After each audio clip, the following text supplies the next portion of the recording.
Bismillahirrahmanirrahim. Assalamualaikum warahmatullahi wabarakatuh. Hai anak-anak kelas 5, kembali lagi kita akan belajar tematik. Silakan kalian persiapkan buku siswanya. Kemudian kalian buka halaman 123 sampai halaman 131. Nah, untuk penjelasannya, kalian simak baik-baik video berikut ya. Anak-anak, amatilah ilustrasi gambar berikut ini. Berdasarkan gambar-gambar tersebut, kita bisa membuat sebuah cerita.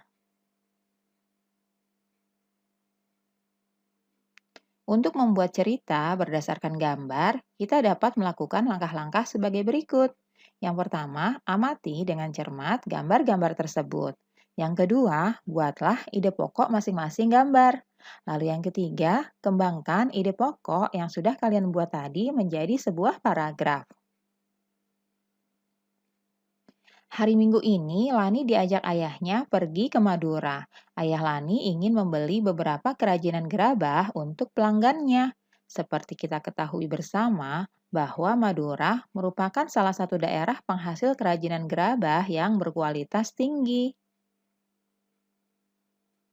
Sepanjang perjalanan menuju tempat produksi gerabah, Lani sibuk mengamati sekelilingnya. Lani takjub melihat potensi alam yang ada di Madura. Lani juga begitu kagum akan orang-orangnya. Mereka pekerja keras, mereka juga pandai memanfaatkan potensi alam yang ada di sekitarnya. Mereka bekerja keras dari pagi hingga sore, tak kenal lelah meski harus berkubang dengan tanah, menggali dan mengumpulkan tanah liat untuk dijadikan bahan pembuatan gerabah. Anak-anak, berikut ini terdapat sebuah bacaan yang berjudul Gerabah dari Pulau Madura. Kalian baca dengan seksama ya.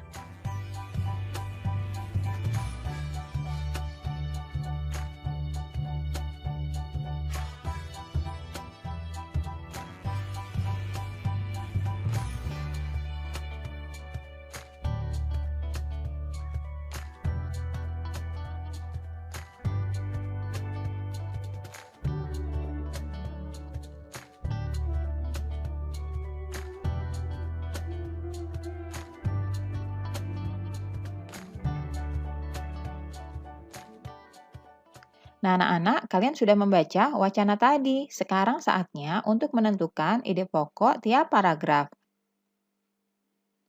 Paragraf pertama, ide pokoknya adalah salah satu di antara warisan karya budaya yang sangat tua, luas persebarannya, dan mampu bertahan hingga sekarang adalah gerabah. Ide pokok paragraf kedua, pada situs-situs kebudayaan dan purbakala banyak dijumpai gerabah atau tembikar. Ide pokok paragraf ketiga, di Pulau Madura, gerabah dibuat untuk difungsikan sebagai peralatan sehari-hari masyarakat setempat.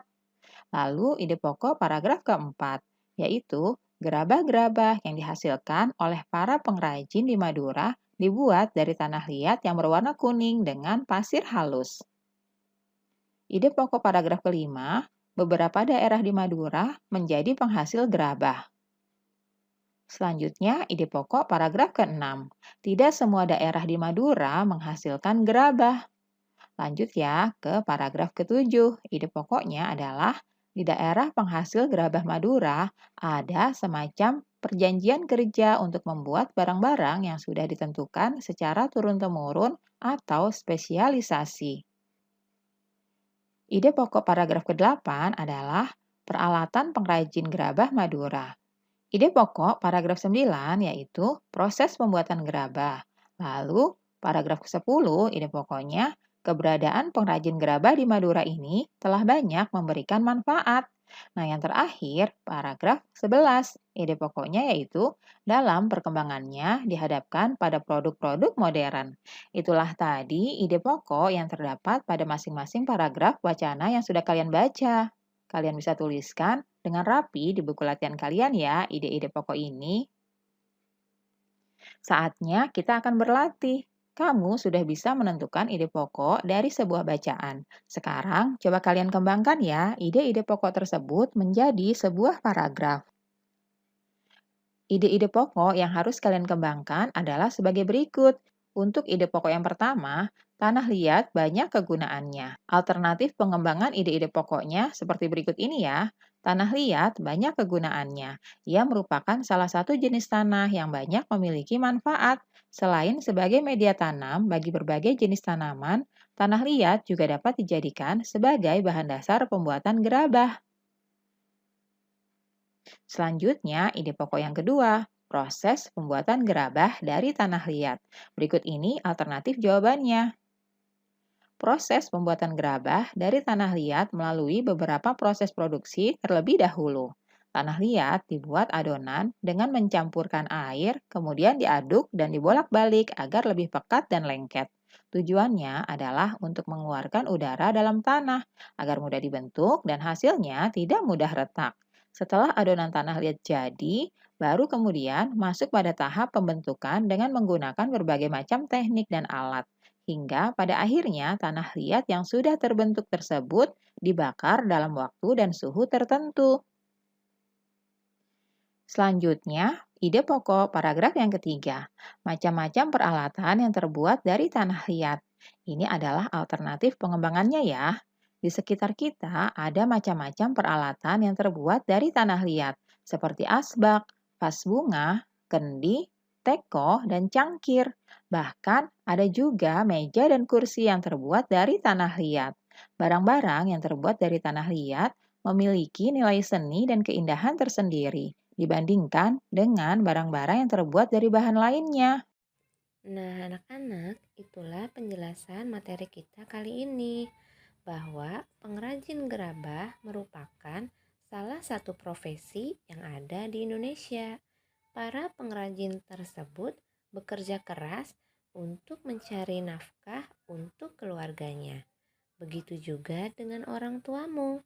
Walaupun memiliki profesi yang berbeda, tetapi tujuannya sama, yakni mencari nafkah untuk menghidupi keluarganya.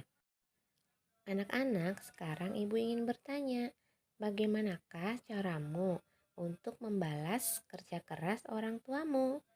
Nah, silahkan kalian kirim jawaban kalian melalui pesan suara dan kirim ke WhatsApp gurumu ya. Sekian ya anak-anak pembelajaran kita kali ini. Wassalamualaikum warahmatullahi wabarakatuh.